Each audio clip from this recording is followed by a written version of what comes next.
नमस्ते आयोजक साथियों और इस दूरस्थ संगोष्ठी में सहयोगी सब साथियों, हिंदी दिन की बहुत बहुत शुभकामनाएं। आज का विषय गांधी जी और नई तालीम है। असल में हिंदी दिवस के अवसर पर इस विषय के बारे में बात करना ये भी एक खास मायने रखता है और ऐसे कार्यक्रम में आपने आने का एक मौका मुझे दिया, इसके लिए आप सबका मैं आभारी हूं। गांधी जी की पहचान आज विश्व के लिए और भारत के लिए क्या है? आप जो सम्मिलित हुए हैं, आप में से बहुत सारे लोग युवा वर्ग के हैं, तो आपकी जो गांधी जी की प्रतिमा है वो एक तो आपने उनके बारे में जो कुछ पढ़ा है उससे तैयार हुई हो सकती है, या तो लोग गांधी जी के बारे में जो बातें करती हैं, जो आपने सुनी है, शायद उनसे आपकी प्रतिमा तैयार हुई है। तो कुल मिलाकर गांधी जी के विचार, गांधी जी का कार्य, गांधी जी की जीवनी और गांधी जी का न केवल भारत के लिए लेकिन सारे विश्व के लिए और मानवता के लिए महत्व क्या है, ये जानने में आपके लिए जो सुविधा हो सकती है वो सबसे बड़ी सुविधा है गांधी जी का लिखा हुआ साहित्य, जो बहुत ही सरल भाषा में आसानी से समझा जाने लायक है। शायद ही ऐसा कोई विषय होगा जिसके बारे में गांधी जी ने न लिखा हो, और इसीलिए जब हम गांधी जी और नई तालीम के बारे में आज के हिंदी दिवस के उपलक्ष्य में बात कर रहे हैं, तो गांधी जी की पहचान और राष्ट्रभाषा के संदर्भ में या हिंदी के संदर्भ में उनका विचार, यही हमारा प्रारंभिक बिंदु होना उचित होगा। गांधी जी की पहचान भारत को और विश्व को एक तो महात्मा के रूप में या राष्ट्रपिता के रूप में है। अहिंसा, सत्याग्रह, असहकारिता, सादगी, ग्राम स्वराज्य या राम राज्य, सर्वधर्म समभाव, चरखा, सूत कताई, खादी, ग्रामोद्योग, इन सब शब्दों से गांधी जी की प्रतिमा उभर आती है। लेकिन आप में से बहुतों को शायद ये पता नहीं है कि शिक्षा के क्षेत्र में गांधी जी ने न केवल विविध प्रयोग किए, न केवल अपना चिंतन प्रस्तुत किया, किंतु आधुनिक भारत के लिए, स्वतंत्र भारत के लिए एक शिक्षा प्रणाली जो हर भारतीय को स्व की पहचान दे सके, गांधी जी ने प्रस्तुत की थी, जिसका नाम था नई तालीम। अब हिंदी के बारे में गांधी जी के क्या विचार थे, यहीं से शुरू करेंगे, क्योंकि उससे हिंदी दिवस मनाने का आपका जो संकल्प है वो भी पूरा होगा। गांधी जी मानते थे कि हिंदी निस्संदेह भारत की सबसे ज्यादा समझी और बोली जाने वाली भारतीय भाषा है। इसे हिंदू मुस्लिम दोनों समझते हैं। उर्दू लिपि में लिखने से ये उर्दू कहलाती है। हम आज 2020 साल में जी रहे हैं। ठीक 100 साल पहले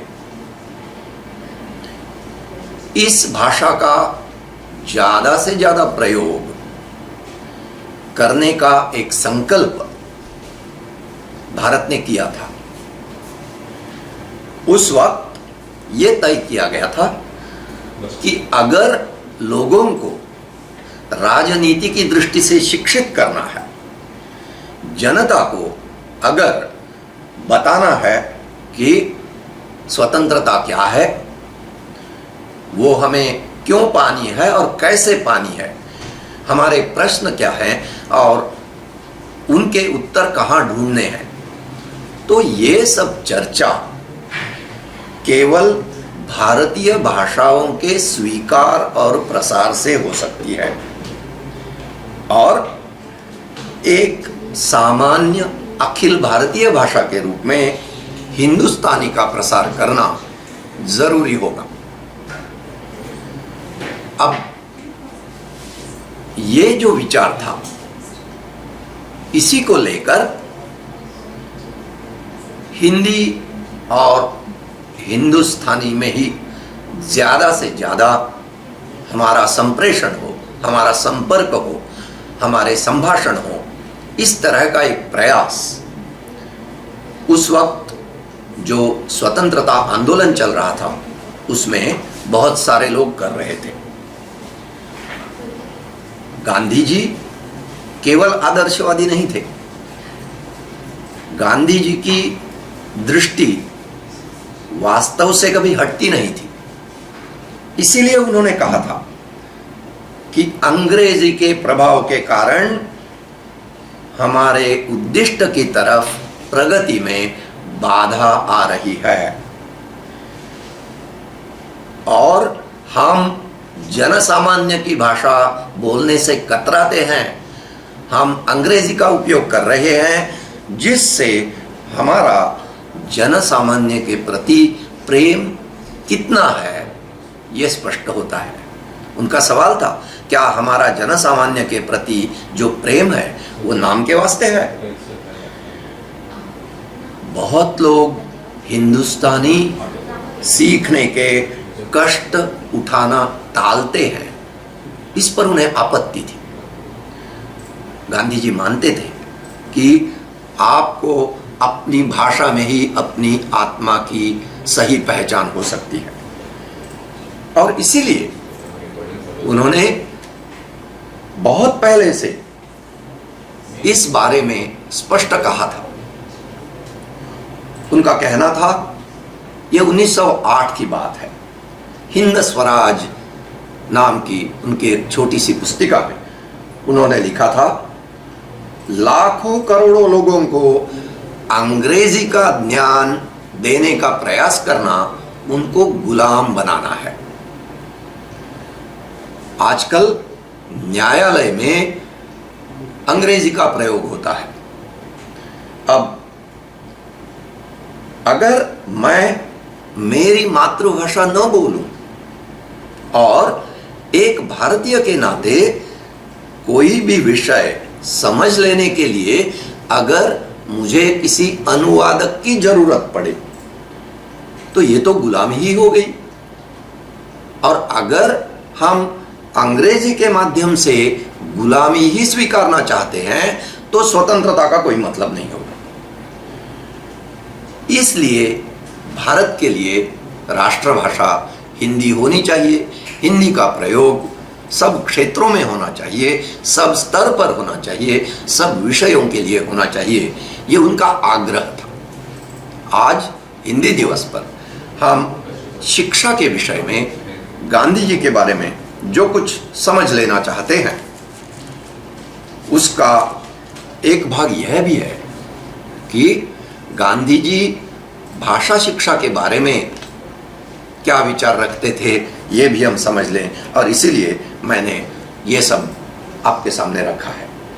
अब हमारे पास जो समय है उसमें नई तालीम के बारे में बहुत कुछ बोलना तो शायद संभव नहीं होगा, लेकिन नई तालीम की तरफ आप एक दृष्टिक्षेप करें, नई तालीम की संक्षिप्त पहचान बना लें और फिर नई तालीम का विचार आप गहराई से समझने की कोशिश करें।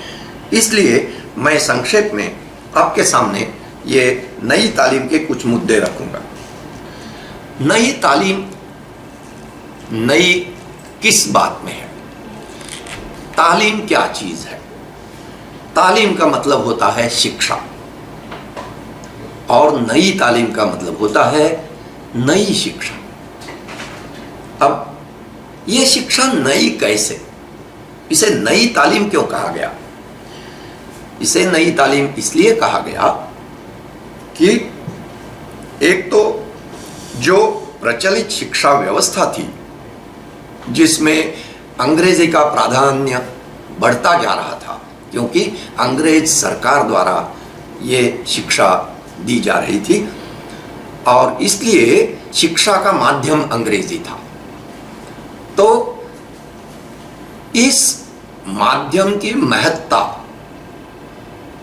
बढ़ने से जनमानस पर, उनके जीवन पर, उनके विचारों पर, उनकी जीवन शैली पर, राजनीति पर, अर्थव्यवस्था पर क्या असर होता है, यह जानना जरूरी था।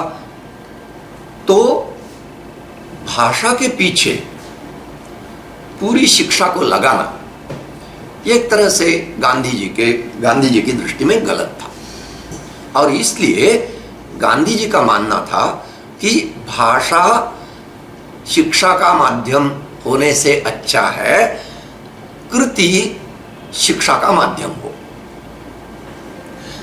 तो जो कुछ सीखना है वो कृति करके सीखना है। आज भी आप में से बहुत सारे लोग जो शिक्षा के क्षेत्र में कार्यरत हैं वो तो मानते हैं कि learning by doing is the right thing. Learning by doing का मतलब ही होता है कृति करके सीखना, प्रत्यक्ष कार्य में खुद को ढालना, डालना और उसमें से विचार करना, विश्लेषण करना, अर्थ निकालना, निष्कर्ष निकालना, ये सब सीखना है। यही खुद की पहचान होने के लिए, खुद को समझने के लिए, खुद को जानने के लिए भी जरूरी है।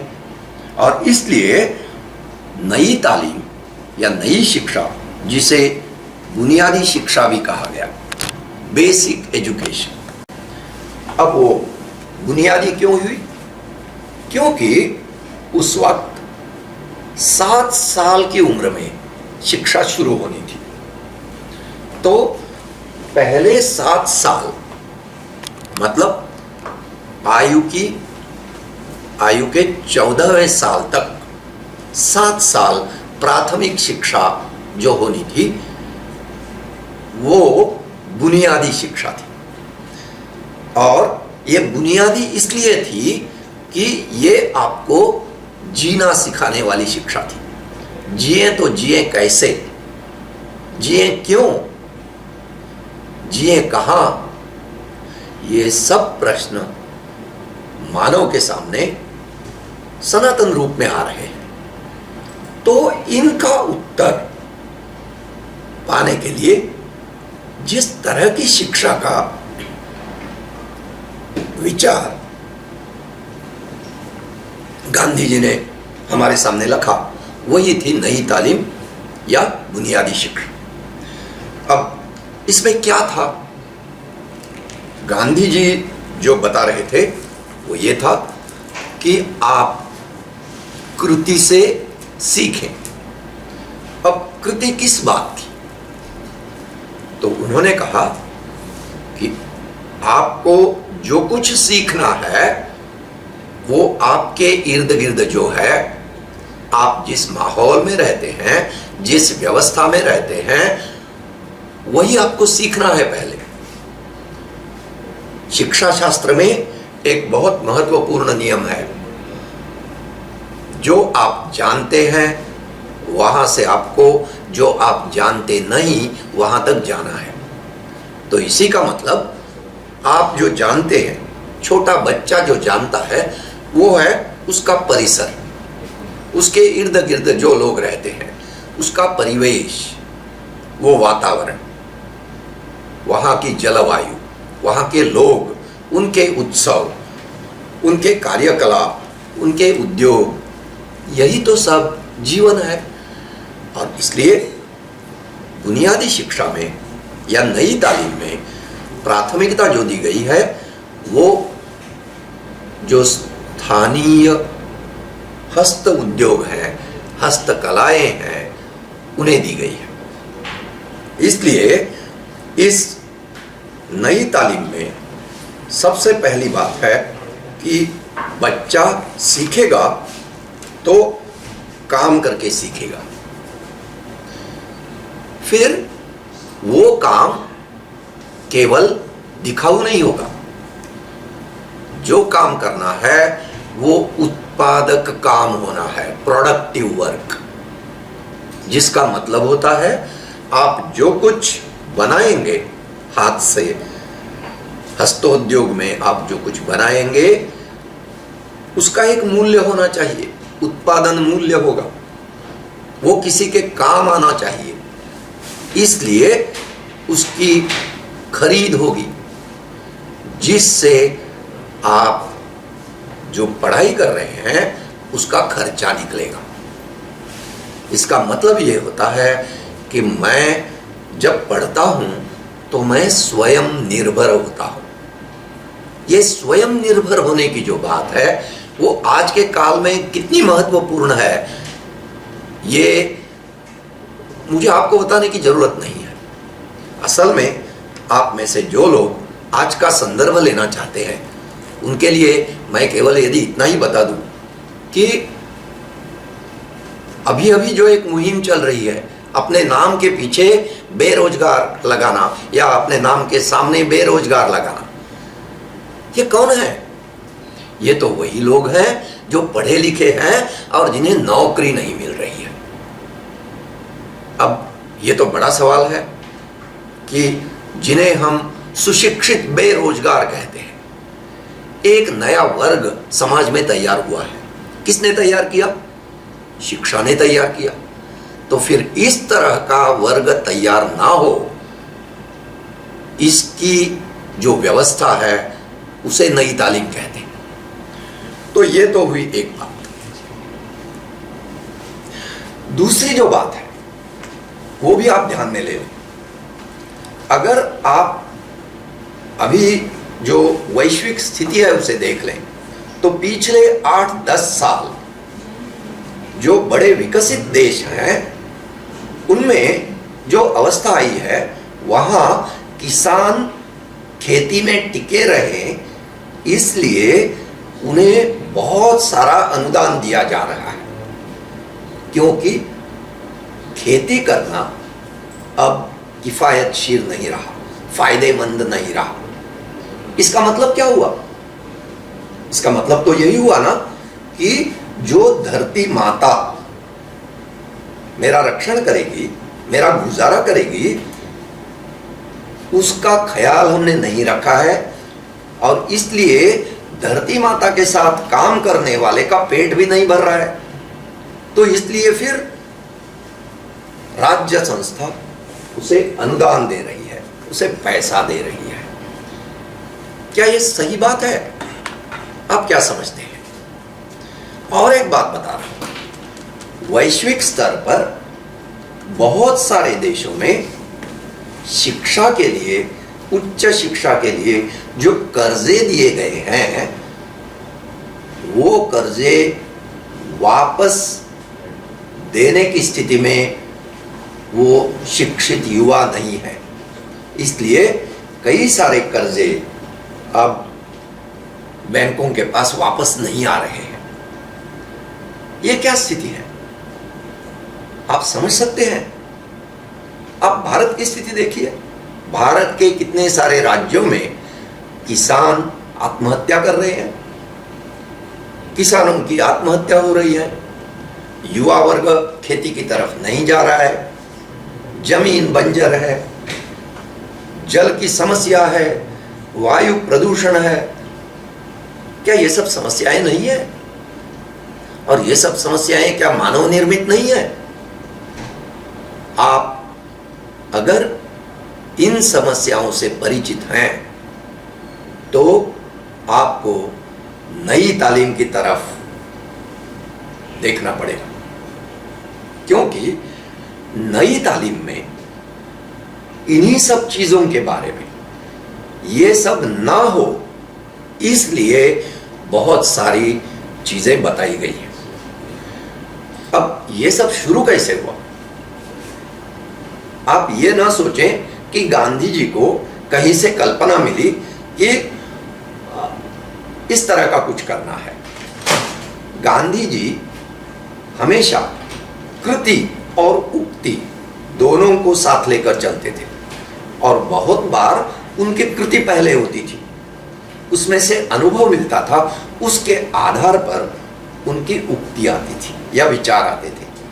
तो उनकी अभिव्यक्ति में कृति का जरूर हिस्सा रहता था। तो नई तालीम की जो कल्पना है वो उन्होंने एक शिक्षा परिषद में प्रस्तुत की, लेकिन उससे पहले कई सालों तक, लगभग 40 साल वे प्रयोग कर रहे थे। गांधी जी के ये प्रयोग निजी जीवन से शुरू हुए थे। आप अगर थोड़ा पढ़ें तो आपके ध्यान में आ जाएगा, जब गांधी जी अफ्रीका में थे तो 1897 में अपने बच्चों को पढ़ाने के लिए उन्होंने विचार करना शुरू किया कि वहां की शिक्षा प्रणाली उन्हें पसंद नहीं थी। उनकी भाषा तो अंग्रेजी थी नहीं, तो अंग्रेजी में तो पढ़ाना नहीं था। तो इसलिए उन्होंने खुद बच्चों को पढ़ाना शुरू कर दिया और बच्चों के साथ बातें करना, संवाद करना, इसमें से ही, और उनके साथ काम करना, इस तरह से ये शुरू हो गया। फिर उनके हाथ लगी पुस्तक unto this last, John Ruskin की छोटी सी किताब अनटू दिस लास्ट, जो उन्होंने पढ़ी और उन्हें लगा कि ये विचार तो हमारे लोगों को देना जरूरी है, इसलिए उन्होंने उसका संक्षेप में अनुवाद किया, जिसका नाम है सर्वोदय। अब गांधी जी की कुल जो वैचारिक भूमिका है वो तैयार करने में 4 लोगों का आधार है। ये 4 लोग हैं। एक तो जॉन रस्किन, दूसरे थे लियो टॉल्स्टॉय, तीसरे थे हेनरी डेविड थोरो, और चौथे थे राल्फ वाल्डो इमर्सन। अब इनमें से हरेक का अपना अपना तजुर्बा था, हरेक का अपना अपना वैचारिक योगदान था। तो ये जो प्रेरणा स्थान थे, इनमें से जो जॉन रस्किन थे, उनका जो महत्वपूर्ण विचार था वो शिक्षा संबंधित विचार ये था कि युवाओं के लिए प्रशिक्षण संस्थाएं होनी चाहिए जहां स्वास्थ्य विषयक नियम, न्याय संबंधी आदतें तथा जीवन यापन के लिए कुछ व्यवसाय सिखाने का प्रावधान सरकारी खर्चे से होने का सुझाव था। जॉन रस्किन जी के लेखन में ये एक शिक्षा संबंधित विचार था। दूसरा था सरकारी ओर से छोटे उद्योग तथा कार्यशालाएं स्थापित की जाए, निजी उद्योगों के रहते हुए भी, और सरकार की ओर से इस तरह के छोटे उद्योग शुरू होने से वाजिब और किफायती दामों पर लोगों को चीजें उपलब्ध हो सकेंगी। तो जॉन रस्किन का ये जो विचार था कि गरीब से गरीब वंचित से वंचित आदमी तक चीजें पहुंचनी चाहिए। गांधी जी ने यह विचार अपना लिया और उसको फिर गरीबों के संदर्भ में और शिक्षा के संदर्भ में जोड़ दिया। तो रस्किन से उन्होंने क्या सीखा? उन्होंने सीखा श्रमाधारित जीवन ही सही जीवन है। टॉल्स्टॉय से उन्होंने क्या सीखा? कि अपनी जरूरतें शरीर श्रम से ही पूरी करनी है। टॉल्स्टॉय का मानना था ब्रेड लेबर मतलब रोटी के लिए श्रम करना। तो श्रमाधारित जिंदगी जीना, इसी को जीना बोलते हैं। तो इसमें से श्रम प्राधान्य की कल्पना आ गई, श्रम को प्रधानता दी जाए, ये कल्पना आ गई। बाकी जो दो लोग थे उनमें से हेनरी डेविड थोरो एक महान चिंतक थे। इनसे गांधी जी ने प्राकृतिक जो संपदा है, प्राकृतिक जो धरोहर है, उसको महत्व देना और हर चीज को प्रकृति के परिप्रेक्ष्य में सोचना, देखना और करना। प्रकृति का संरक्षण ही अपना संरक्षण है, ये विचार गांधी जी के मन में बहुत प्रखरता से आया। और अंतिम जो राल्फ वाल्डो इमर्सन थे, जो अमेरिकी थे, इन्होंने नवजागरण आंदोलन चलाया था। तो गांधी जी ने इन चार लोगों से प्रेरणा लेकर अपने विचार और अपनी चिंताएं और अपना विश्लेषण, अपनी योजनाएं प्रस्तुत की। अब 1897 में ये जो शैक्षिक प्रयोग अपने बच्चों के ऊपर उन्होंने किए, उन्हीं का विस्तार जब उन्होंने 1904 में अफ्रीका में फिनिक्स में जो आश्रम शुरू किया, वहां उसका विस्तार किया। और जो कुछ वो सोच रहे थे उसका प्रसार भी वो करने लगे, अलग अलग प्रयोग भी करने लगे और उनका प्रसार भी करने लगे। इस तरह से उन्होंने अपना विचार और अनुभव गढ़ने के लिए बहुत सारे विचारकों, चिंतकों से जो कुछ मिला और उसके साथ अपने परिवेश में उन्हें जो कुछ करना था, दोनों को साथ में लाकर उन्होंने कई बातें शिक्षा में प्रस्तुत की। उसमें क्या था? एक तो खुद की पहचान, खुद को जानना, यह बहुत महत्वपूर्ण था। और इसीलिए उनका जो गांधी विचार जो है शिक्षा का, उसको अगर बहुत कम शब्दों में बताना है तो हम कह सकते हैं कि जो मुक्ति का विचार है, हम भारतीय परंपरा में सा विद्या या विमुक्तये इस वचन को मानते हैं। विद्या वही है जो आपको मुक्त करे, जिसको लेकर आप मुक्त हो जाए। तो शिक्षित कौन है? जो गुलाम नहीं है, जो नौकर नहीं है, जो मुक्त है, जो मुक्त रीति से विचार कर सकता है, जो मुक्त कृति कर सकता है। इसलिए सा विद्या या विमुक्तये।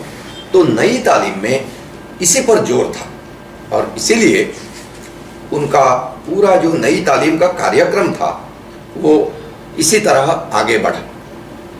उन्होंने अपने 4 दशकों के प्रयोग, चिंतन और चर्चा के बाद नई तालीम को एक शैक्षिक परिषद में प्रस्तुत किया। बाद में यही उनका जो विधायक या रचनात्मक कार्यक्रम था जो उन्होंने देश को दिया था। आप में से कई लोग शायद ये जानते होंगे कि गांधी जी की जो देन है भारत के लिए, युवाओं के लिए, समाज के लिए, राष्ट्र निर्माण के लिए, स्वतंत्रता के लिए, उसको कंस्ट्रक्टिव प्रोग्राम बोलते हैं, जिसको बोलते हैं रचनात्मक कार्यक्रम। ये इतनी छोटी सी पुस्तिका में जो संबद्ध अनेक विषय हैं उनकी संक्षेप में चर्चा गांधी जी ने की है। अलग अलग लगभग 18 या 20 विषयों पर गांधी जी ने ये चर्चा की है। नई तालीम में जो प्रयोग हुए उनको हम कैसे देखें, ये एक आपके लिए बहुत महत्वपूर्ण चीज है। नई तालीम का विचार असल में 3 तरीकों से किया जा सकता है। नई तालीम की 3 तरह की दृष्टि, आप अगर नई तालीम की थोड़ी पढ़ाई करें या नई तालीम के बारे में पढ़ें या सोचें तो आपको ये 3 तरह की दृष्टि मिलेगी। पहली है नैतिक दृष्टि। आप जो कुछ काम करेंगे वो सेवा है, वो जन सेवा है, वो विश्व सेवा है, वो राष्ट्र सेवा है। आप जिस समाज में रहते हैं उस समाज की सेवा के लिए आप काम कर रहे हैं। शिक्षक का काम ये है। और गांधी जी का विचार था कि सेवा का स्वरूप नैतिक है, इसलिए नई तालीम की पहली दृष्टि नैतिक है। मैं शिक्षक हूं तो मेरा काम है कि मैं बच्चों के साथ काम करूं, बच्चों को समझूं, उनके जीवन को समझूं और उस तरह से उन्हें आगे बढ़ने में मदद करूं। उनमें जो कुछ अच्छे से अच्छा है उसे प्रदर्शित करने में, उसे कार्य रूप देने में, उन्हें कृतिशील करने में मेरी मदद होनी चाहिए, तभी मैं शिक्षक हूं। तो ये मेरा नैतिक कर्तव्य है कि मैं हमेशा उनके साथ काम करूं। अब उसमें बात आती है कि मेरे काम के लिए मुझे वेतन मिलना है।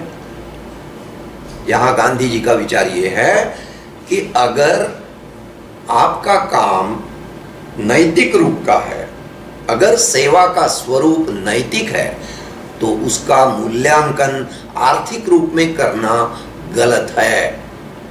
अब आप कहेंगे तो क्या हम खाली सेवा करें? ऐसी बात नहीं है। उनका कहना है कि आपकी जरूरत क्या है, उस जरूरत के हिसाब से ही आप कमाएं। लेकिन आप अगर आपकी नैतिक रूप की सेवा का मूल्यांकन करने लगे, उसका आर्थिक मूल्य तय करने लगे, तो फिर वो सेवा नहीं रहेगी। दूसरा जो है, दूसरी दृष्टि नई तालीम की है, वो आध्यात्मिक है। आध्यात्मिक क्यों? क्योंकि वो ज्ञान और कृति दोनों को अलग नहीं करती। नई तालीम मानती है कि ज्ञान और कृति इनमें अद्वैत है, वो दोनों एक ही हैं। इसलिए जब आप कृति करते हैं, कार्य करते हैं, तो आप सीखते हैं और आपकी बुद्धि जब उस कार्य में लगाते हैं तो उस कार्य का स्वरूप ज्यादा निखरता है। और इसलिए ये एक आध्यात्मिक दृष्टि है कि कार्य और ज्ञान दोनों एक साथ जाएं। अंग्रेजी में ऐसा कहते हैं, those who can do, those who don't, those who can't teach। इसका मतलब यह है कि जो कुछ काम कर सकते हैं वो काम करते हैं, और जो काम कर नहीं सकते हैं वो पढ़ाते हैं। क्या शिक्षक के लिए ऐसी स्थिति आना आपको अच्छा लगेगा? आप सोचिए। और इसीलिए ज्ञान और कार्य, ज्ञान और कृति में एक रूपता, अद्वैत हो, और इसीलिए हस्तोद्योग की जरूरी है। हैंडीक्राफ्ट्स, गांव में जो हस्तोद्योग है, गांव में जो अलग अलग तरीके के उद्योग चलते हैं, जो अलग अलग कलाएं हैं, कारीगरी है, उस सब को शिक्षा का माध्यम बनाना चाहिए। मतलब भाषा शिक्षा का माध्यम नहीं है, शिक्षा का माध्यम कृति है। अब बुद्धि तो है ही, तो बुद्धि जुड़ जाएगी और कार्य ज्यादा सफल होगा, ज्यादा अच्छा होगा, ज्यादा प्रगल्भ होगा, उसमें प्रगति होगी। और तीसरी जो दृष्टि है वो है सामाजिक दृष्टि। सामाजिक दृष्टि ये है कि समाज में सभी मनुष्य जीवों को एक जैसा सम्मान अपेक्षित है, कोई उच्च नीच नहीं। ज्ञान वाला बड़ा और कार्य वाला कम, ये ठीक नहीं। क्योंकि जब तक कार्य और ज्ञान, कृति और बुद्धि एक संग नहीं आते तब तक जीवन आगे नहीं बढ़ सकता। और इसीलिए नई तालीम की ये त्रिविध दृष्टि बहुत ही महत्वपूर्ण है। हम गांधी जी की नई तालीम के बारे में जितना भी ज़्यादा सोचने लगे उतना हमें कुछ तो नया दर्शन होता है।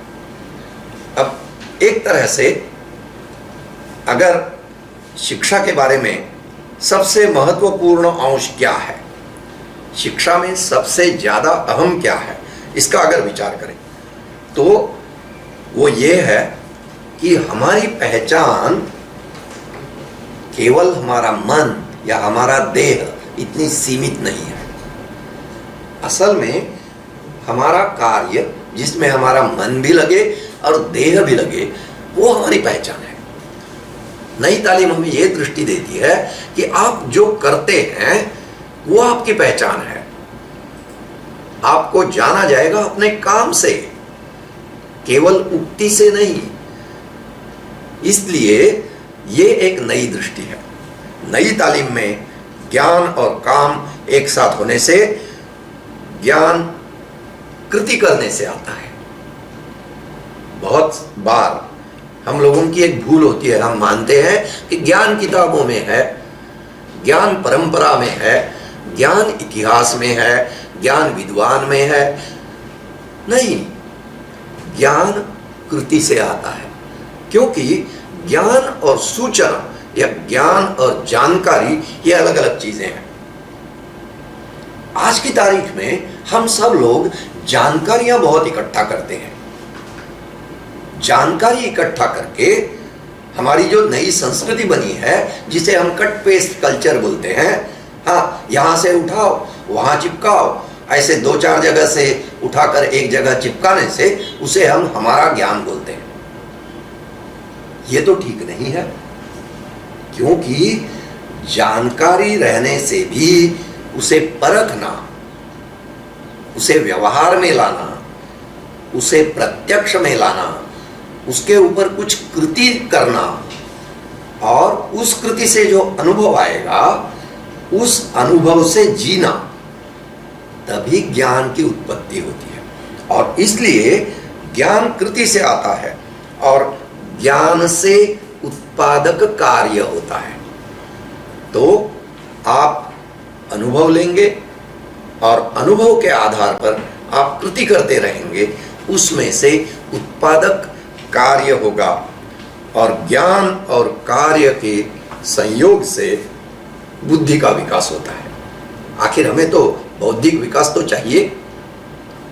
अब देखिए, आज के युग में बौद्धिक विकास के नाम पर हम लोग इतना तनाव सह रहे हैं कि शिक्षा बहुत तनावपूर्ण हो गई है। ऐसा क्यों? क्योंकि वो एकांगी है, वो एक तरफा है। हम सब समय बुद्धि के पीछे पड़े हैं, लेकिन बैठे रहते हैं, लेटे रहते हैं, पड़े रहते हैं, पढ़ते हैं, लेकिन कृति कुछ नहीं। तो फिर क्या होगा? फिर तो तनाव ही आएगा। आज विश्व में बहुत सारे ऐसे देश हैं जिन्हें हम विकसित कहते हैं। उनकी स्थिति आप लोग जानते हैं। वहां के सबसे बड़े प्रश्न, सबसे बड़ी समस्याएं मनोवैज्ञानिक है। वहां तो शिक्षा का प्रसार है, वहां तो स्वास्थ्य की अच्छी अच्छी योजनाएं हैं, व्यवस्थाएं हैं, वहां तो सब तरह की सुविधाएं हैं। तो फिर मनोवैज्ञानिक प्रश्न क्यों आते हैं? यही तो असंतुलन है। क्योंकि वहां शारीरिक विकास की तरफ ध्यान नहीं दिया जाता। शारीरिक विकास की तरफ ध्यान नहीं देने से, केवल बौद्धिक विकास होने से बहुत बार भावनिक विकास भी कम रहता है। इसीलिए तो हिंसा होती है। एक दूसरे को समझना, एक दूसरे के साथ जीना, सहकार्य करना, सहजीवन में रुचि रखना, ये सब चीजें जरूरी है मानव के लिए। लेकिन आज की स्थिति में हम जो देखते हैं कि बड़े प्रश्न हैं वो शांति के। अशांति बहुत फैली है, अंदर भी अशांति है, समाज में भी अशांति है। ये क्यों है? क्योंकि हम एक तरफा चल रहे हैं। हमने जीवन में संतुला नहीं लाई है। ज्ञान और कार्य, बुद्धि और शरीर, इनको एक साथ काम देने में हम अक्षम हैं। और क्यों अक्षम हैं? क्योंकि हम मानते हैं कि शिक्षित होने का मतलब अश्रम जीवन है। याद कीजिए, हम सब तो परंपरा की बातें बोलते हैं, हम सब तो महान सांस्कृतिक विरासत की बातें बोलते हैं। भारत में आश्रम ही तो हमारी पद्धति थी। आश्रम का मतलब होता है सतत श्रम करना, आश्रम। लेकिन हम लोगों ने उसे अश्रम कर दिया। इसलिए अश्रम काम करने से असत्य, अन्याय, असंतुलन सबको बढ़ावा मिल गया। आप सोच लीजिए, नई तालीम केवल दो शब्द नहीं है। नई तालीम एक क्रांतिकारी विचार है, और वो केवल विचार और दर्शन या तत्व नहीं है, वो एक कृतियुक्त कार्यक्रम है। ये कार्यक्रम बहुत हद तक वर्धा शिक्षा प्रणाली या वर्धा शिक्षा योजना जो 1937 में गांधी जी ने प्रसारित की, उसके अनुसार चलता रहा। असल में 1937 से लेकर 1965-67 तक इस पर काम हुआ। स्वतंत्रता के पहले दशक में बहुत सारा काम इस नई तालीम पर हुआ था, लेकिन उसमें कठिनाई क्या आई? कठिनाई ये आई कि बहुत सारे लोगों को उसमें उतना रस नहीं दिखा कि नई तालीम में तो काम करना है। अब बच्चों की तरफ देखें तो बच्चों को तो काम ही चाहिए, बच्चे तो कृति के बिना रह नहीं सकते। लेकिन बड़ों का कहना है कि पढ़ाई का मतलब सीखना है, लिखना है, पढ़ना है। गांधी जी ये बच्चों का मनोविज्ञान अच्छी तरह से जानते थे और समाज की ज़रूरतें भी जानते थे, और इसीलिए उन्होंने हस्तोद्योग और उत्पादक कार्य को शिक्षा का माध्यम बनाया। ये काम स्वतंत्रता के बाद बहुत सालों तक जिस तरह से चला, उसका भी एक अंदाजा मैं आपको देना चाहता हूँ। आप अगर देखें तो कई सारे प्रांतों में बहुत से स्कूल इस धरती पर चल रहे थे, माने इस पद्धति से चल रहे थे।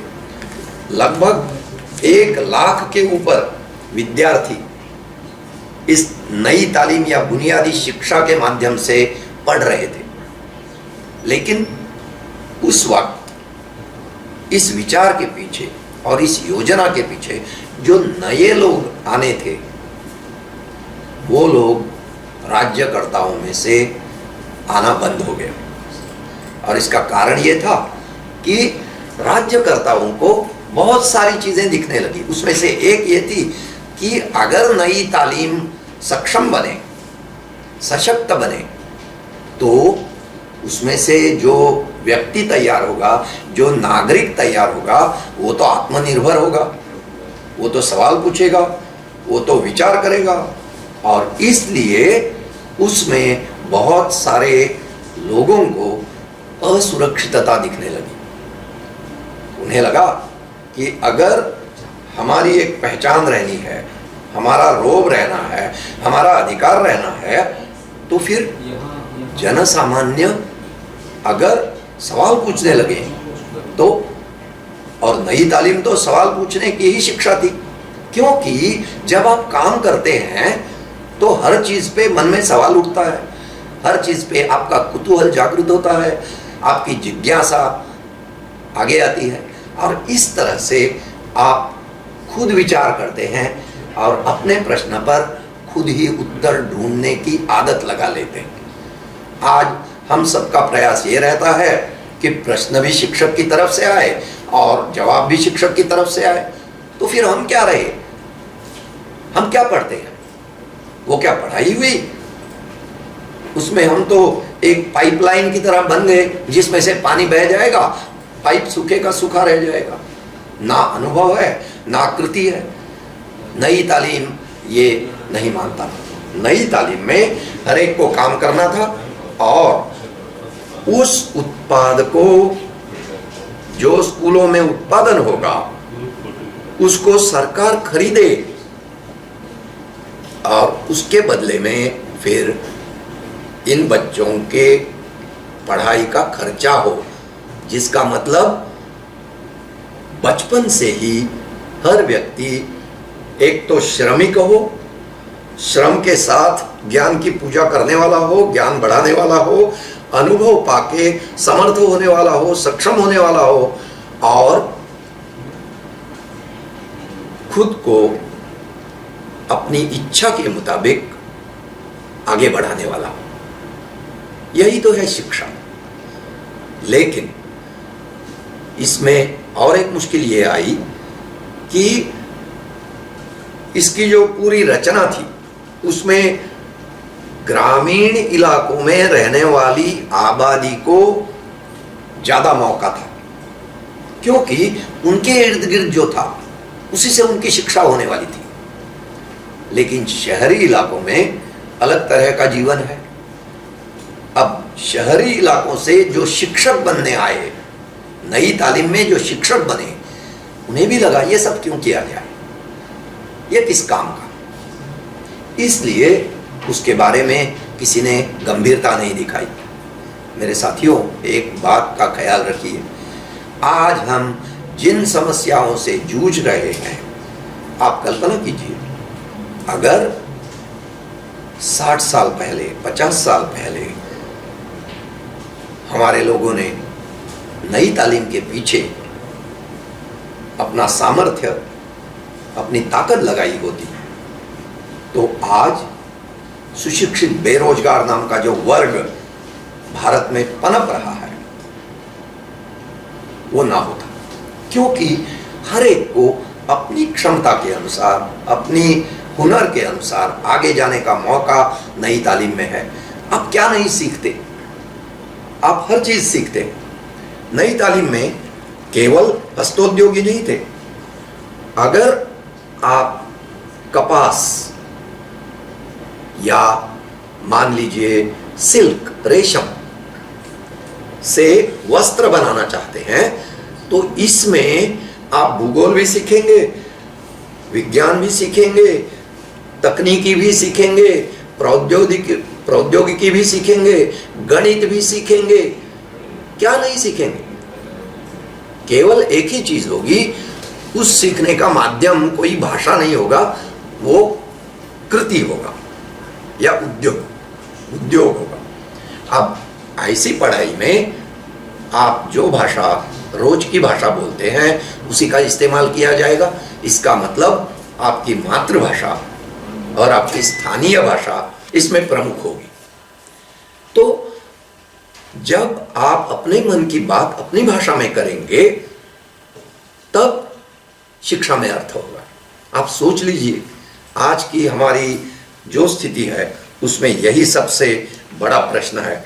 गांधी जी ने बहुत पहले कहा था, 1921 में गांधी जी ने कहा था, अगर हम मातृभाषा की तरफ ध्यान नहीं देंगे तो हमें उसका बहुत भारी दाम चुकाना पड़ेगा।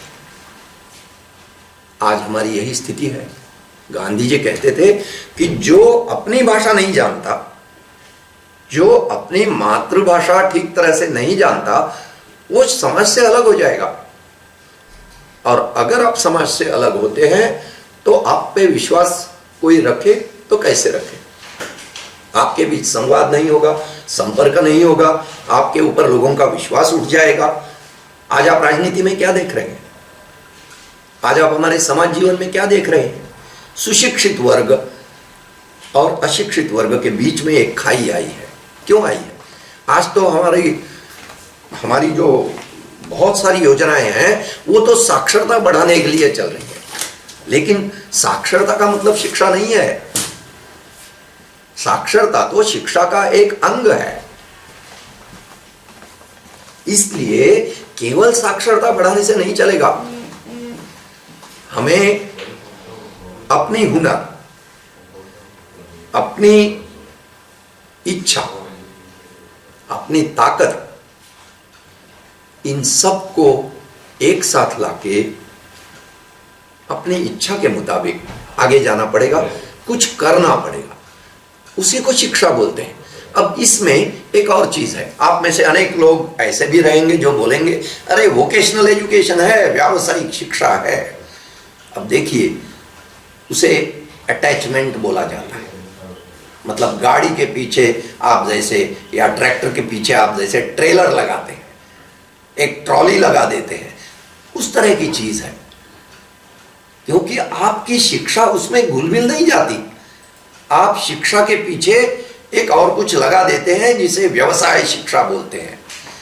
व्यवसाय में से शिक्षा और व्यवसाय शिक्षा दो अलग अलग चीजें हैं।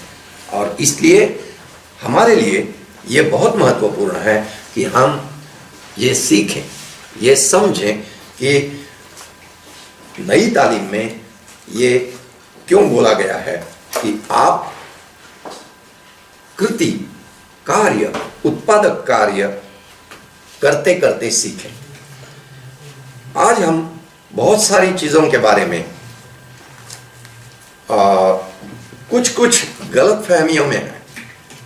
उसमें से एक ये है कि गांधी जी कौन थे? गांधी जी ने तो कोई पद नहीं लिया।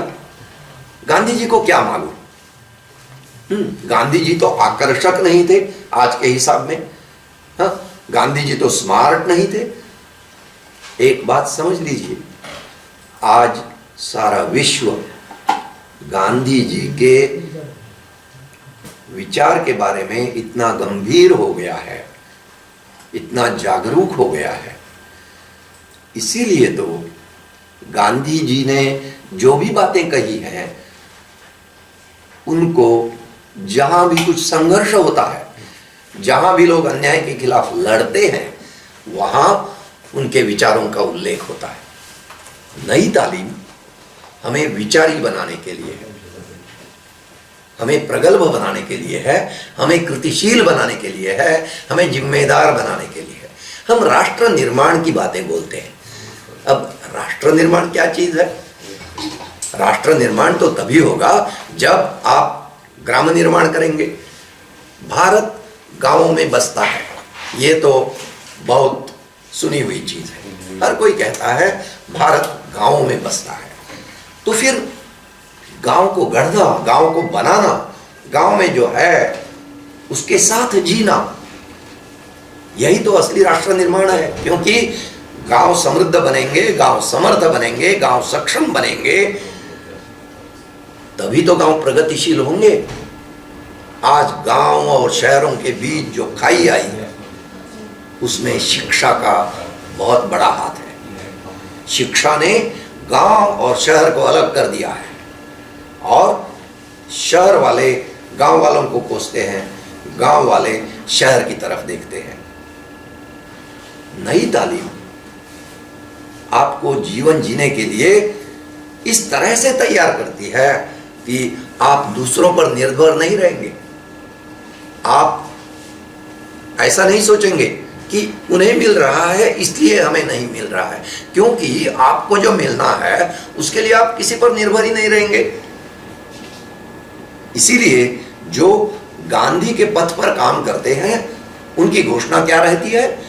श्रम ही है श्री राम हमारा। हमारा भगवान श्रम है। हम श्रम को, कष्ट को सम्मान देंगे, उसके साथ जिएंगे, बहुत बड़ी चीज है। और खास करके शिक्षा के क्षेत्र में जो लोग काम करते हैं, करना चाहते हैं, उन्हें तो ये मानना ही पड़ेगा कि श्रम के लिए कोई विकल्प नहीं है। अब ये श्रम किस तरह का हो? ये केवल बौद्धिक नहीं है। आपको भावनिक दृष्टि से सक्षम होना है, आपको शारीरिक दृष्टि से अपना योगदान देना है। जब आप शारीरिक श्रम, निर्मिति, उत्पाद इसमें स्वयं शरीक होते हैं, तभी आपको उस चीज का महत्व समझने लगता है। आज हम सब लोगों की तैयारी है ग्राहक बनने की। शिक्षा केवल ग्राहक तैयार करती है, इसीलिए हर चीज बाजार में आ जाती है।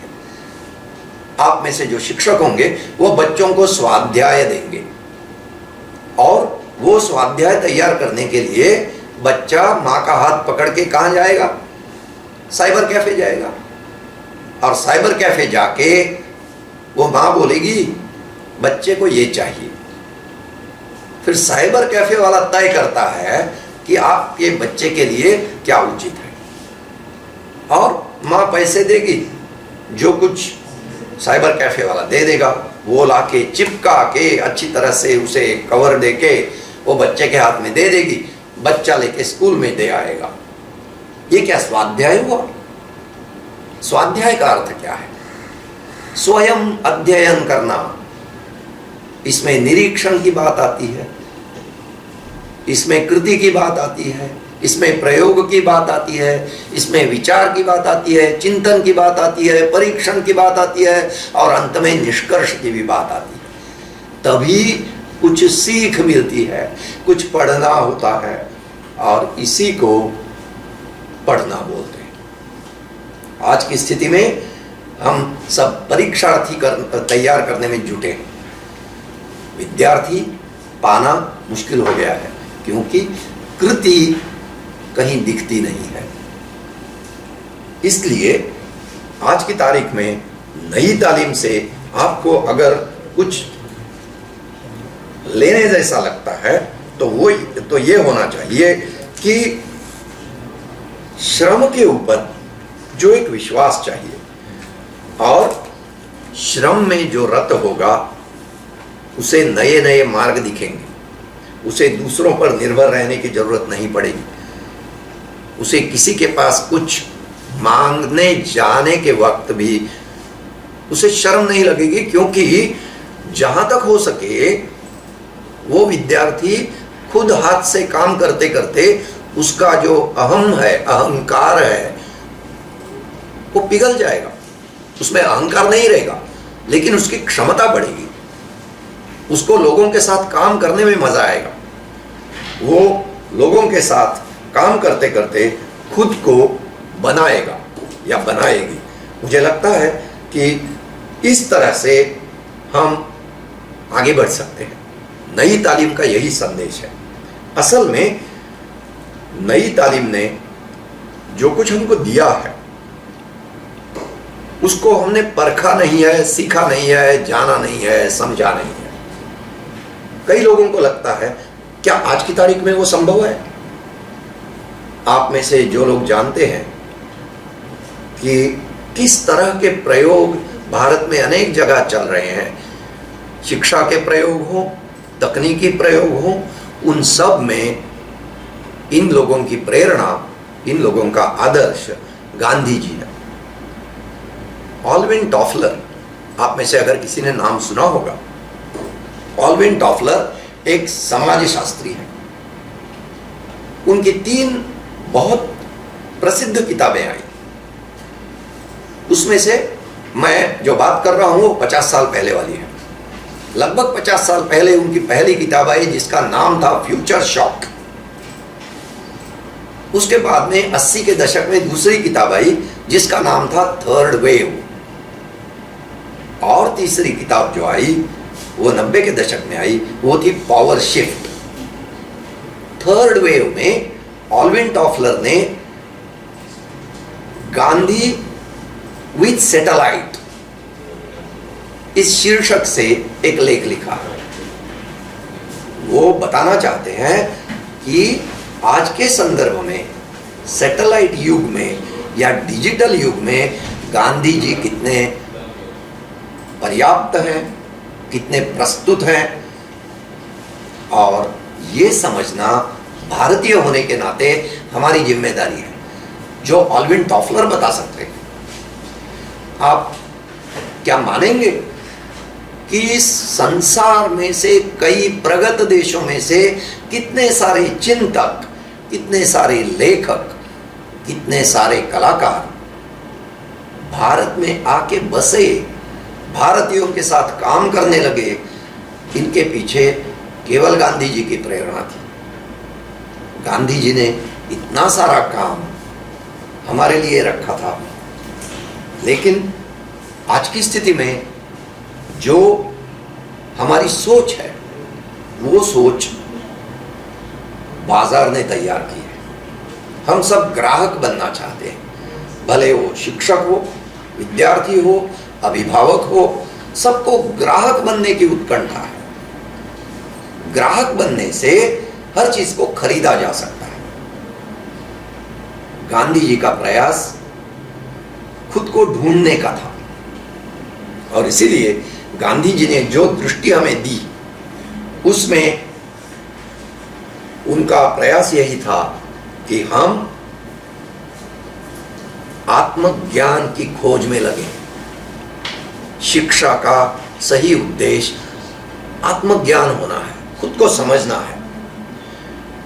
शिक्षा का उद्देश्य आत्मभान जगाना है। मैं कौन हूं और मेरे साथ कौन है, मेरा विश्व क्या है। आत्मभान, मुझे आगे जाना है तो कैसे जाना है।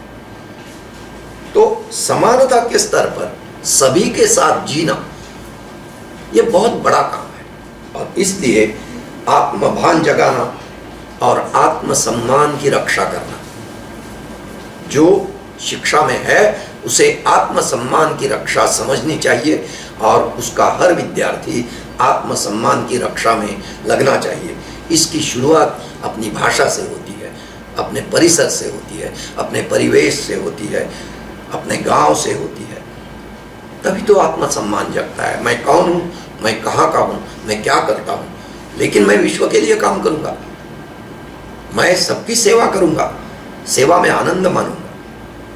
विनोबा जी का एक वाक्य है, वो बोलते हैं कि आखिर सच्चित आनंद, यही तो नई तालीम का लक्ष्य है। आप जब ज्ञान में लगेंगे तो सत्य की खोज रहेगी, आप कार्य करते रहेंगे तो आपको उसमें सौंदर्य दिखेगा, और जब आप सीखने के लिए तैयार रहेंगे तो आपको आनंद मिलना चाहिए। पाठशालाएं ये आनंद मार्ग होने चाहिए, वो आनंद का घर होने चाहिए, यही तो उनकी अपेक्षा थी।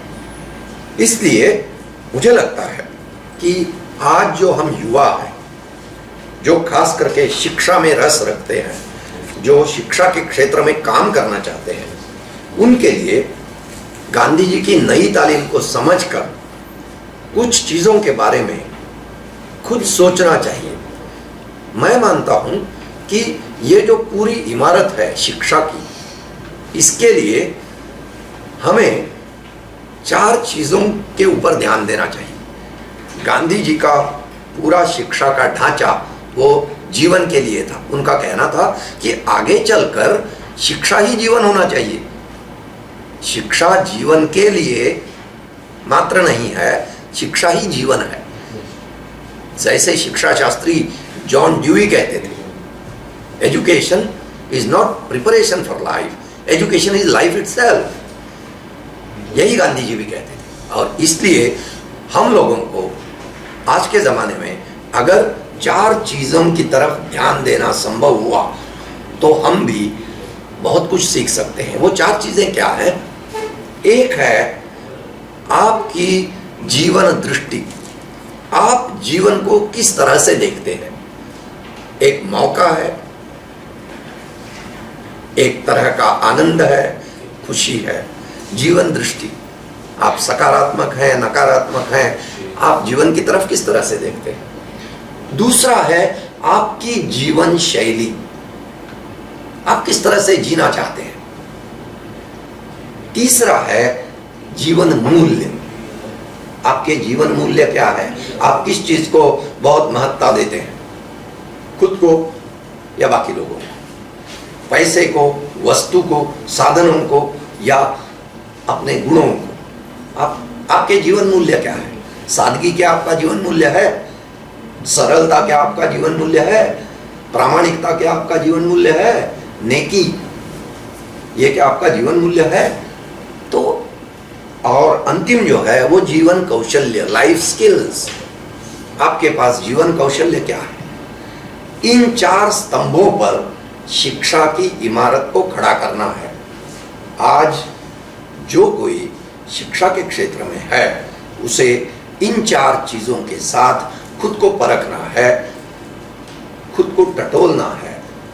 और नई तालीम हमें यही तो बोलती है कि अगर आप अपने को तैयार कर सकते हैं तो लोग आपके साथ हैं। आखिर समाज में जीना है, समाज के साथ जीना है, तो नई तालीम उसके लिए एक दरवाजा खोलने की कुंजी है। 1921 में, लगभग 100 साल पहले, गांधी जी ने कहा था कि जो केवल नकल करने वालों की नस्ल पैदा करते हैं, जो केवल अनुकरणकर्ताओं की नस्ल पैदा करते हैं, वो देश राष्ट्र नहीं बन पाते। राष्ट्र निर्माण में केवल नकल करना, भले वो विदेशों की हो या विदेशी संस्कृति की हो, विदेशी भाषा की हो, विदेशी वर्तन की हो, विदेशी जीवन शैली की हो, केवल नकल करने से राष्ट्र नहीं बनता। राष्ट्र निर्माण के लिए खुद को पहचानना होता है, खुद की पहचान अपने काम से देनी होती है। शिक्षा हमें यही सिखाती है। आप खुद को जानिए, आत्मज्ञान कर लीजिए, आत्मभान रखिए और आत्मसम्मान बढ़ाइए। इसमें से सही शिक्षा आप पाएंगे अगर ज्ञान और कृति को साथ में लेकर आगे बढ़ेंगे। मुझे लगता है मैंने बहुत देर तक बात की, असल में घड़ी की तरफ मेरा ध्यान नहीं था, लेकिन नई तालीम, अगर आप में से कोई भी नई तालीम के बारे में पढ़ना चाहता है, जो अंग्रेजी में पढ़ना चाहते हैं, उनके लिए ये एक किताब है। रमेश पानसे, जो अर्थशास्त्र के प्राध्यापक रहे हैं, लेकिन पिछले लगभग 30-35 साल जो बाल शिक्षा के क्षेत्र में कार्य कर रहे हैं। बाल शिक्षा होती है 3 साल से 8 साल तक की आयु की शिक्षा, जिसको आज हमारे नई राष्ट्रीय शिक्षा नीति में फाउंडेशनल एजुकेशन कहा गया है। आप सबको इस क्षेत्र में बहुत काम करने के मौके हैं। तो ये नई तालीम, उनकी लिखी हुई मराठी किताब, उसका ये अंग्रेजी अनुवाद है। इस तरह की कई सारी पुस्तिकाएं गांधी जी के हर विचार पर लिखी हुई है। बुनियादी शिक्षा पर भी इस तरह की किताब है, नई तालीम पर इस तरह की किताब है।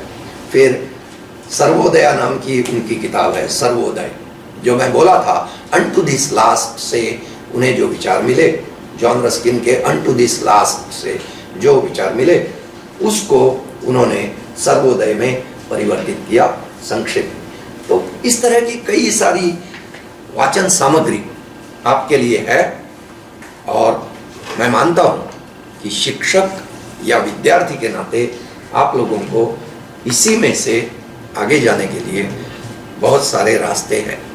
मैं, आप लोगों ने इस दूरस्थ संगोष्ठी में भाग लिया, इसलिए आपका आभार प्रकट करता हूँ।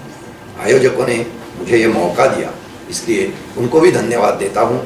अगर हम कुछ विचारों का आदान प्रदान कर सकते हैं तो अच्छा ही है। आखिर हम सब तो जवाब ढूंढने वाले लोग हैं। जब तक प्रश्न हमारे मन में नहीं उठेंगे तब तक जवाब की जरूरत नहीं होगी, और अगर प्रश्न नहीं उठे तो इसका मतलब है हम अभी तक जागृत नहीं है, जिज्ञासु नहीं है। अच्छे विद्यार्थी का लक्षण है जिज्ञासु होना, और अच्छा शिक्षक पहले अच्छा विद्यार्थी होना चाहिए। आप सब अच्छे शिक्षकों को मैं धन्यवाद देता हूँ। जो बाकी सब लोग हैं जहाँ से भी जुड़े हों उन सब को बहुत बहुत धन्यवाद कह के मैं मेरे विचारों का समापन करता हूँ।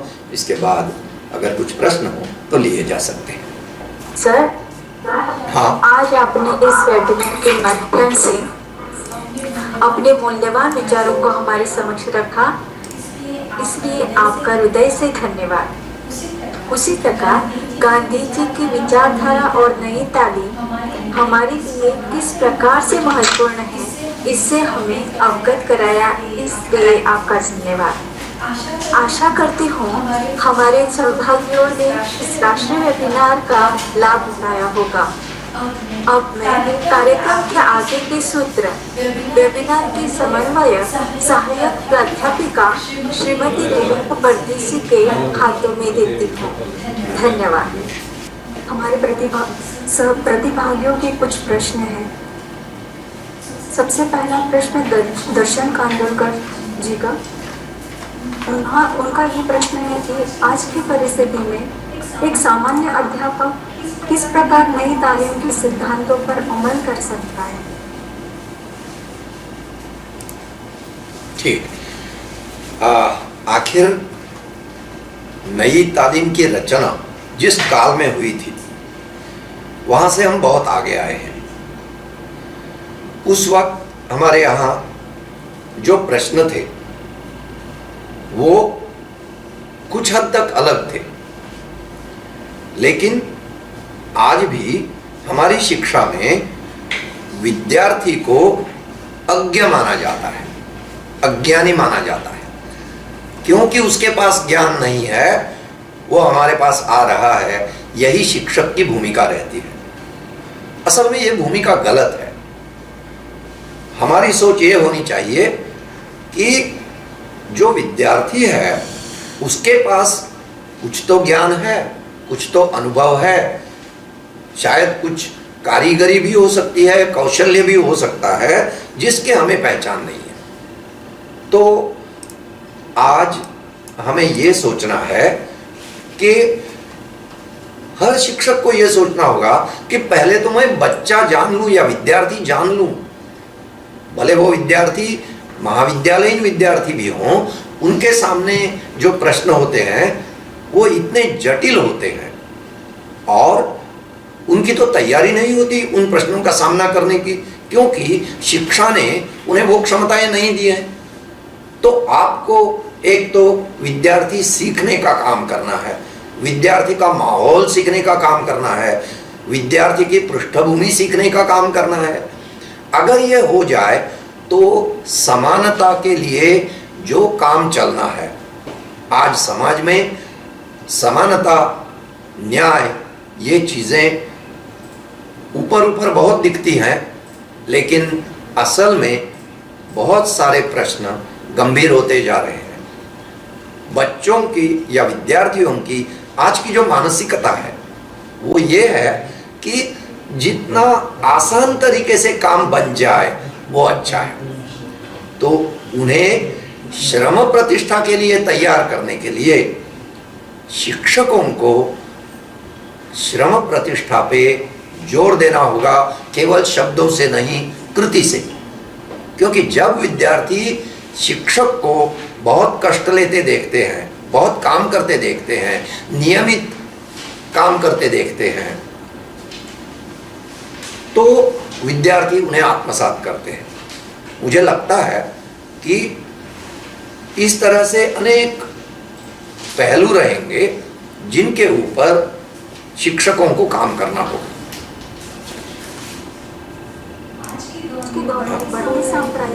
सांप्रदायिकता इस संदर्भ गांधी जी के विचार किस तरह प्रभावित बन सकते हैं?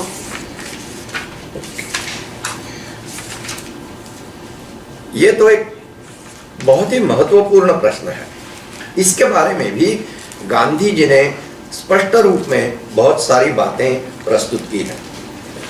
उनका ये कहना था कि जहां विषम समाज रचना रहेगी वहां रोजगार तथा आर्थिक विकास के मौके मर्यादित होने से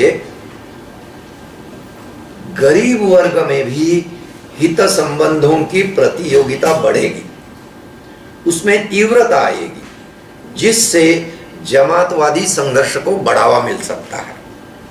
इसका मतलब ये हुआ कि जो कुछ काम नहीं कर रहे हैं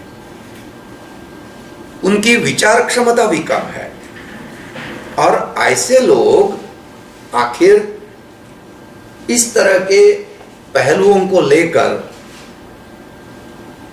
लोगों में भेदभाव और वैर भाव निर्माण करने में लगते हैं।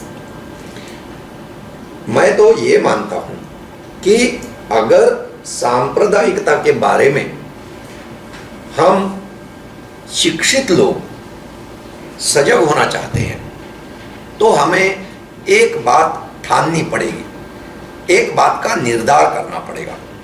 हम तो स्वतंत्र देश के नागरिक हैं और स्वतंत्र देश के नागरिक होने के नाते हमारा फर्ज बनता है कि हम हमारे गणतंत्र की कमियां खामियां, हमारे राज्यकर्ताओं के दोष सामने लाए, उनके ऊपर चर्चा करें। लेकिन आज की स्थिति में बहुत सारे शिक्षित वर्ग के लोग केवल मतदाता बनकर रह जाते हैं। वो मानते हैं कि एक किसी राजनीतिक दल को वोट देने से उनकी निष्ठा वहां समर्पित होती है। अब जिसे हम चुनाव कहते हैं, जिसे हम चुनाव की राजनीति कहते हैं, सत्ता की राजनीति कहते हैं, उसमें यह सांप्रदायिकता एक हथियार है। हमें अगर हमारी वोटर की भूमिका वोट डालने पर छोड़ने का साहस रहे तो हम बाकी पूरे 5 साल अच्छे जिम्मेदार नागरिक बनकर काम करने की हमारी क्षमता रहती है। अगर हम इस तरह के विचारी जिम्मेदार नागरिक बने तो हम सांप्रदायिकता के खिलाफ खड़े रह सकते हैं, सांप्रदायिकता का हम सामना कर सकते हैं। वो करने के लिए हमारी निष्ठाएं तर्क पर रहनी चाहिए, विचार पर रहनी चाहिए, केवल भावना पर नहीं। क्योंकि भावनिक रूप में बहुत बार हम बह जाते हैं, हम अनेक बातें सुनते हैं, उन पे विश्वास करते हैं। आजकल ये बड़ी कठिनाई है कि जानकारी किस रूप में और कैसे सामने आती है, उसे किस रंग में रंगाया जाता है और कैसे प्रस्तुत किया जाता है, ये समझना ये एक अलग तरह की माध्यम साक्षरता है। तो शिक्षित लोगों को भी माध्यम साक्षर होना होगा, उनको पूर्ण नागरिक होना होगा, उनको अपने कार्य के प्रति जिम्मेवार होना होगा। इस तरह से हम अपना पक्ष रख सकते हैं, हम अपनी तरफ से एक संतुलित भूमिका ले सकते हैं। आखिर जब विचारी लोग चुप रहते हैं तभी तो अविचार बढ़ता है। मुझे लगता है हम इस बात के बारे में बहुत सजग रहें कि अगर मैं विचार कर सकता हूँ, अगर मैं तर्क के रास्ते पर चलता हूँ, अगर मैं न्याय और समानता को मानता हूँ, अगर मैं संविधान मानता हूँ, तो मुझे बोलना भी चाहिए, क्योंकि मुझे एक अधिकार दिया गया है और इस अधिकार के तहत अभिव्यक्ति मेरा मूलभूत अधिकार है। सांप्रदायिकता फैलने के लिए हमारी चुप्पी भी जिम्मेदार रहती है। हमें बोलना होगा, हमें अलग अलग धर्म जातियों में बटे हुए लोगों के साथ रिश्ते भी रखने होंगे, व्यवहार भी करने होंगे, समानता की दृष्टि से सबके साथ हमें बर्ताव करना पड़ेगा, जीना पड़ेगा। यही एक मिसाल बाकी लोगों के लिए अच्छी तरह से काम कर सकती है। सांप्रदायिकता के लिए मुझे लगता है कि हर व्यक्ति अपना जिम्मा ले और अपनी तरफ से सकारात्मक रहे और सांप्रदायिकता को नकारे, तो एक माहौल बनेगा, एक विचार आगे जाएगा, फिर हम बोल सकेंगे, कह सकेंगे क्या ठीक है क्या गलत है। नैना जसवाल का एक प्रश्न है। हाँ कि हमारे पेरेंट्स जो है, हाँ, तो इस तरह से बच्चों को प्रेशराइज करते हैं, तो एक तरह से उनको मशीन बनाया है, और इसके बारे में आपकी क्या राय है? यानी बच्चों का मनोविकास के लिए क्या ये सही है या गलत? देखिए, शिक्षा केंद्र जो होता है, जो पाठशाला होती है, आज की तारीख में हमारे यहाँ शिक्षा के अधिकार का कानून है और पाठशालाएं चलाने में इन अभिभावकों का, जिन्हें हम पेरेंट्स कहते हैं, उनका भी सहभाग रहता है। जहां तक पाठशाला की जिम्मेवारी है, आज पाठशाला की जिम्मेवारी जानकारी देने में जितनी नहीं है, उतनी समाज की शिक्षा के प्रति वृत्ति बदलने में ज़्यादा ज़रूरी है। क्योंकि समाज शिक्षा के प्रति देखते वक्त यही सोचता है ये शिक्षा कोई काम की नहीं। अब एक तो हम शिक्षा को काम की बनाए, मतलब उसमें जो बदल लाने हैं, उसमें जो परिवर्तन लाने हैं, उसकी तरफ प्रयास करें। और दूसरा, मैं जिसे बाजार और ग्राहकवाद कह रहा था, उस ग्राहकवाद की चंगुल में हमारे जो बड़े हैं, बच्चों के घर में जो बड़े हैं, वो भी बुरी तरह से फंसे हैं। तो उस हिसाब से उनका भी प्रबोधन करना एक बहुत बड़ा काम पाठशाला के ऊपर आता है। तो शिक्षक ऐसे लोगों को ढूंढे, ऐसे पेरेंट्स की खोज में रहे जिनको ये समस्या ठीक तरह से समझ गई है। ऐसे पेरेंट्स का समूह बनाना, ऐसे पेरेंट्स के समूह के माध्यम से बाकी पेरेंट्स का प्रबोधन करना, पेरेंट्स टीचर्स एसोसिएशन के माध्यम से पेरेंट्स के साथ संवाद करके बच्चों का मनोविज्ञान या शिक्षा शास्त्र में आए हुए बदल, इन सब चीज़ों का ज्ञान हमें पेरेंट्स को देना है।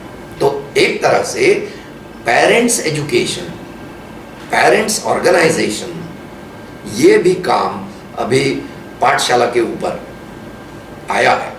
क्योंकि बाहर की चीज़ें जिस तरह से बदल रही हैं, बाहर समाज में और विश्व में, तकनीकी में, प्रौद्योगिकी में, उद्योग में जिस तरह से चीज़ें बदल रही हैं सभी क्षेत्रों में, उस हिसाब से शिक्षा में बदल उस गति से नहीं आ रहे हैं। और इसीलिए अगर हमें पेरेंट्स के साथ संवाद स्थापित करना है तो उनका विश्वास जीतने जैसे कुछ न कुछ परिवर्तन, मूलभूत, अर्थपूर्ण और काल सुसंगत परिवर्तन शिक्षा में, हमारी कक्षा में आने होंगे, जिसके लिए शिक्षक प्रयोगशील होना होगा, शिक्षक को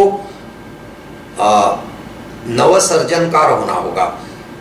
कुछ तो नित्य नूतनता हमारी शिक्षा में लाने का प्रयास शिक्षकों को करना होगा, जिससे हमारे पेरेंट्स एक बार ये सोचने लगे कि कुछ तो नया हो रहा है। वो समझाने के लिए भी अलग से प्रयास करने पड़ेंगे, ये भी बात है। लेकिन आखिर शिक्षा तो वैसी ही होगी जैसा शिक्षक तय करेंगे। नीतियाँ होंगी, नियम होंगे, कानून होंगे, लेकिन शिक्षा का स्वरूप शिक्षक ही तय करेंगे।